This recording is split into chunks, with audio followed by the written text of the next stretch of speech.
দক্ষিণ পূর্ব এশিয়ার তৃতীয় বৃহত্তম সেনাবাহিনী মিয়ানমারের সবচেয়ে বেশি সময় ধরে সামরিক বাহিনীর শাসন চলেছে এই দেশটিতে। একসময় বার্মা নামে পরিচিত দেশটি ব্রিটিশদের কাছ থেকে স্বাধীনতা লাভ করে 1948 সালে। তারপর থেকে 73 বছরের ইতিহাসে দাপটের সঙ্গে সেনাবাহিনী শাসন চলেছে প্রায় 50 বছর। সর্বশেষ 1 ফেব্রুয়ারি নির্বাচিত সরকারকে উৎখাত করে আবারও ক্ষমতায় নেন তাতমাদো নামে পরিচিত সেনাবাহিনী। কিন্তু দেশটিতে সেনাবাহিনীর এত দাপটের উৎস কি, এই বিষয়ে বিস্তারিত জানাবো আজকের এই ভিডিওতে। বন্ধুরা, ভিডিওটি শুরু করার আগে আপনাদেরকে জানিয়ে রাখছি, যারা আমাদের চ্যানেলে নতুন তারা অবশ্যই আমাদের চ্যানেলটিকে সাবস্ক্রাইব করে পাশে থাকা বেল আইকনে ক্লিক করবেন। আর যারা ইতিমধ্যে সাবস্ক্রাইব করেছেন তাদেরকে জানাই অসংখ্য ধন্যবাদ।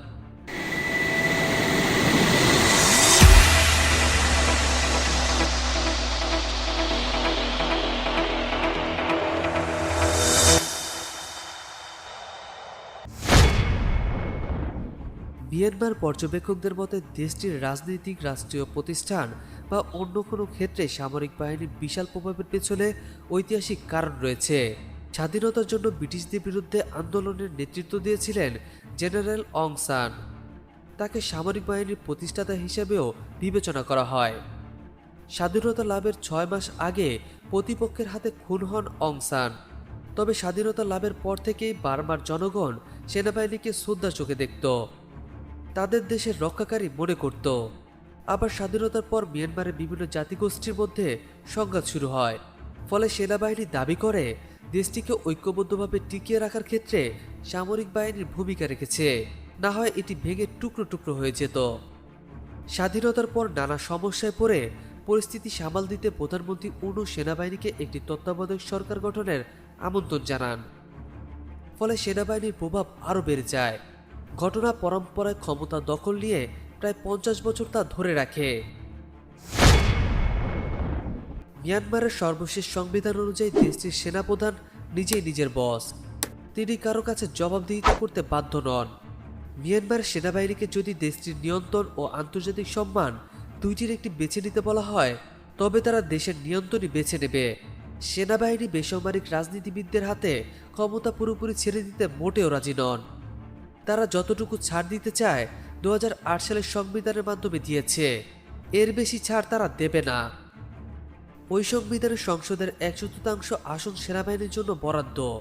এছাড়া 3টি গুরুত্বপূর্ণ মন্ত্রণালয়, স্বরাষ্ট্র, প্রতিরক্ষা ও সীমান্ত সংক্রান্ত মন্ত্রণালয় তাদের জন্য বরাদ্দ। ফলে বেসামরিক সরকারের উপরও সেনাবাহিনীর নিয়ন্ত্রণ নিশ্চিত করে। বেসামরিক সরকার 80% বেশি আসন পেলেও সংবিধান সংশোধন করতে পারবে না বলে মনে করেন বিবিসির বিশ্লেষক জোনাথন হেড।